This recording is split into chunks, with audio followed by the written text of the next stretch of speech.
Well, honestly speaking, I think you must follow more than one track. I mean, we have been asking since the very beginning of this to have a constructive dialogue with our American ally. Breaking: Transatlantic tensions escalate as Trump threatens tariffs over Greenland acquisition push. In a dramatic escalation of the ongoing dispute over the strategic Arctic island of Greenland, U.S. President Donald Trump has announced plans to impose steep tariffs on 8 NATO allies unless Denmark agrees to sell the territory to the United States.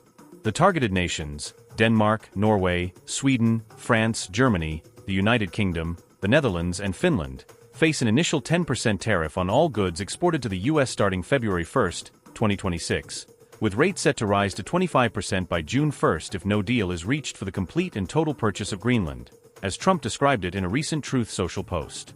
Trump has framed the move as essential for U.S. national security, citing Greenland's vast mineral resources, critical location amid growing concerns over Russian and Chinese influence in the Arctic, and the need to bolster NATO's northern flank. The announcement follows recent Danish-led military exercises in Greenland involving small contingents from several of these allies, which Trump portrayed as provocative. Denmark, which maintains sovereignty over Greenland as an autonomous territory, has repeatedly rejected any sale, emphasizing the island's right to self-determination and the kingdom's territorial integrity. Danish Foreign Minister Lars Løkke Rasmussen, speaking after recent high-level discussions in Washington with U.S. Vice President J.D. Vance and Secretary of State Marco Rubio, described the talks as frank but constructive, while acknowledging a fundamental disagreement on the core issue. Despite the friction, Denmark signaled a commitment to dialogue. Denmark said it plans to maintain diplomatic engagement with the U.S. over Greenland, with Rasmussen stressing that Copenhagen will not give up on the diplomatic track and intends to explore Arctic security cooperation under existing agreements, including the 1951 U.S. Denmark Defense Pact and NATO frameworks. Norway, however, adopted a sharper tone. Norwegian officials, including Prime Minister Jonas Gahr Støre, condemned the U.S. approach, declaring that threats from Washington are unacceptable among allies.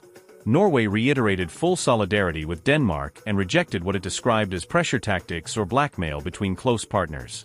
The 8 affected countries issued a joint statement on Sunday, warning that the tariff threats undermine transatlantic relations and risk a dangerous downward spiral. They affirmed that their military activities in Greenland are defensive and aimed at regional stability, not provocation, while pledging continued unity behind Denmark and the people of Greenland. European leaders have echoed the outrage. Danish Prime Minister Mette Frederiksen declared Europe won't be blackmailed. French President Emmanuel Macron called the moves unacceptable, and UK Prime Minister Keir Starmer labeled them completely wrong. The European Union is reportedly preparing emergency meetings and considering potential countermeasures, with markets already reacting, the euro softening amid heightened volatility. Protests have erupted in Denmark and Greenland against the U.S. pressure, and allied military cooperation in the Arctic appears to be intensifying. As the February 1st deadline looms, the standoff tests the resilience of NATO ties and transatlantic trade relations in the early months of Trump's second term. MJK Blog will continue monitoring developments in this rapidly evolving story. Stay tuned for updates. MJK Blog, your source for global insights.